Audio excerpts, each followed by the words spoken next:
بهذا الفيديو راح تعرف ليش علاقات الحب صعوبت حياتي لمدة سنوات، واكو أشياء أكثر جرأة راح نحكي عليها.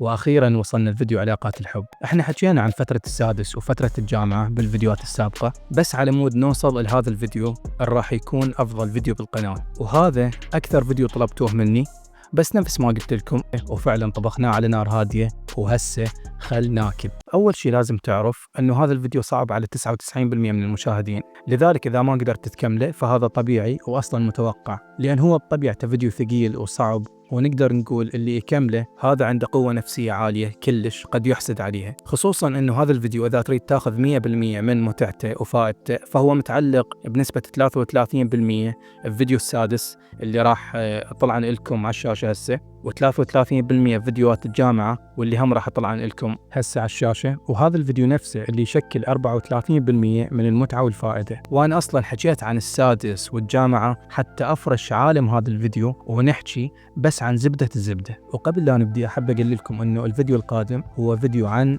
قصتي ويا الجن، وتخيلوا إذا شخص عقلاني نفسي راح يحكي عن موضوع نفس هذا، والقصة من بدايتها لنهايتها حقيقية ويا الأدلة، فشقد راح تكون القصة مرعبة. فحبيت أقول لكم لأن متحمس أشارككم هذا الخبر. وهسه خلنا نبدي.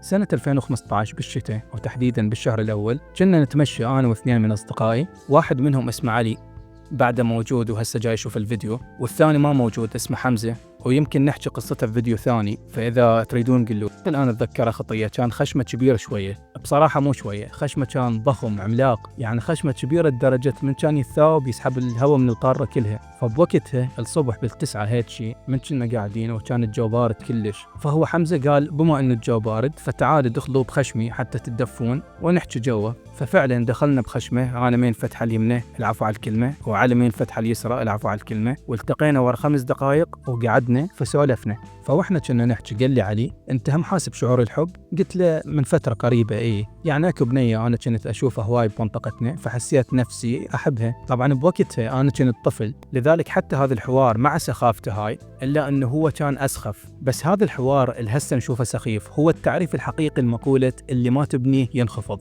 لان فعلا بوقتها لان ما غديت هذا الشعور ولا بنيته فما نمى وصار اقوى.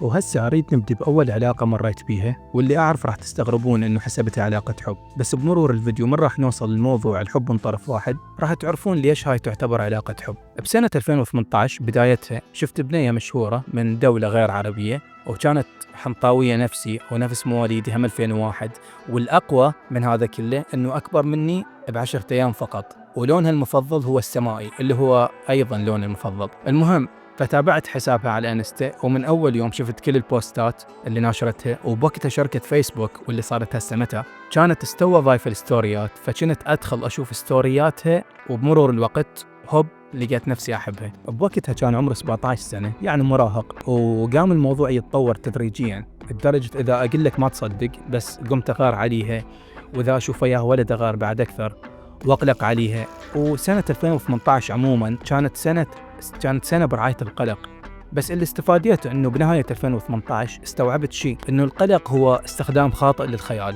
والله، لان حتى من بعد ما تخلصت من هذا الحب وفد شوية وراح اقول لك شلون انتهى، والحب الاصعب اللي طحت بيه بعده، بس اللي اكتشفته انه 90% من الافكار اللي كنت قلقان منها ما صارت اصلا. فاللي استوعبته طلعت المشكلة مو بالمستقبل اللي كان يقلقني، وإنما القلق بحد ذاته هو المشكلة، لأن نفس ما قلت لك ما صار أي شيء من اللي كنت قلقان منه. وتعلمتها إنه لازم ما أعيش بخيالات وهمية، وإنما لازم أكون إنسان واقعي، لأن إيش راح تستفاد من تعيش بالخيالات؟ ولا شيء. بس إيش راح تستفاد من تعيش بالواقع؟ كل شيء. وعلى طار الغيرة، من بعد هاي الأحداث بفترة وتحديدا 2019 شهر 3 كنا قاعدين أنا وعلي يمن نهر الخايس بمنطقتنا، لأن هو يحب هذا المكان.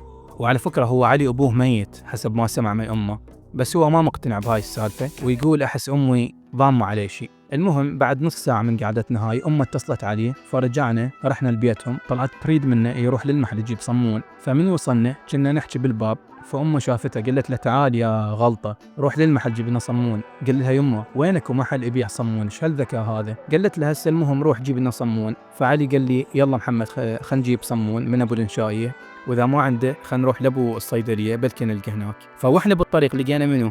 حمزة. فقال له علي شنو حمزة شو وجهك ما أدري شلونه، كنا داسة علي دراجة بطح. قال له طبعا علي طبعا، غير حبيبتي تمشي البيت عمها وهناك أولاد عمها وهاي وأنا غار. قال له علي ايش بيك، هي حبيبتك منو يقلبها؟ أنا أول ما شفتها قلت هاي وجهها يحتاج يتعالج. تدري أول مرة بحياتي أشوف إنسان أنت أحلى منه، أنت شلون قبلت بيها؟ قال له والله أبو حسين هي اللي شلون قبلت بيها، أنت بس شوف خشم وقيس. قال له لا حجة ترى الشاقة وياك، أنت تخبل وما بيك شيء، بس عندك تساقط بالشعر وخشمك كبير كأنه كهف وعينك اللي من حوله. قال له والله هاي لأن مدرس الاجتماعيات طقني راجله قبل يومين، هو على فكرة شفته قبل أسبوع يمه بالفرن. قال له هو شنو شفته يمه بالفرن؟ غير مدرس الاجتماعيات مات صار له 4 سنوات. قال له صدق كاش عنده يمه بالفرن. فهنا خلينا نحكي شوية عن الغيرة. الغيرة واحدة من ملازمات العلاقات العاطفية، ومو شرط تكون شيء سلبي، بالعكس هي دليل على وجود اهتمام، بس نفس ما كلنا نعرف كل شيء زاد عن حده انقلب ضده. فالغيرة المفروض لا تكون قليلة لدرجة يحس المقابل انه انت ما مهتم، ولا تكون زايدة فيحس المقابل انه انت خانقة. فالمفروض يكون مستوى الغيرة بالمستوى الطبيعي، وخلي ببالك انت سوي اللي عليك وخلي النتائج تصير لوحدها.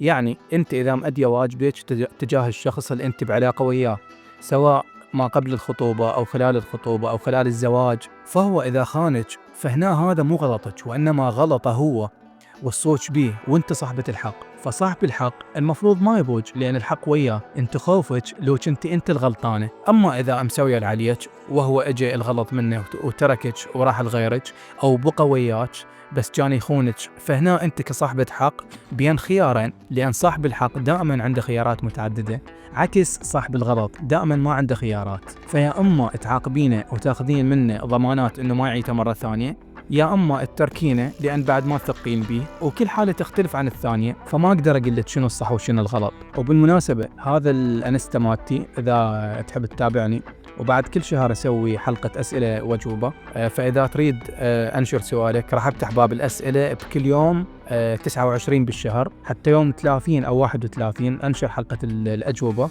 وحلقة الأسئلة القادمة يوم 30 بالشهر هذا اللي هو شهر 5 2025. زين نرجع لموضوعنا. بسنة 2019 شهر 6 كنت قبلها ناشر تعليق بوحدة من القنوات، وبنهاية الشهر دخلت لي بنية ما راح أقدر أقول اسمها ولا أي تفاصيل شخصية عنها، مع أنه هسه هي ما موجودة ولا بيناتنا أي أصدقاء مشتركين، بس مع ذلك لازم أحافظ على سرية الأمور الشخصية لأشخاص اللي أتعامل وياهم. والسالفة راح أسولفها لكم، ما حد راح ينظر بيها، لا البنية لأن ما بيناتنا أي تواصل ولا أنا، فراح أحكي السالفة حتى نستفاد منها، لأن هذا الموضوع شائع، فأنا أريد أنقذ اللي أقدر أنقذه من الناس يعني. وأنا أدري حتى من راح أحكي السالفة كلها ومع كل الدروس اللي بيها هم راح ألقى ناس طايحين بنفس المشكلة، لأن بالنهاية أكو ناس ما تقدر تنقذهم لأن هذا مصيرهم.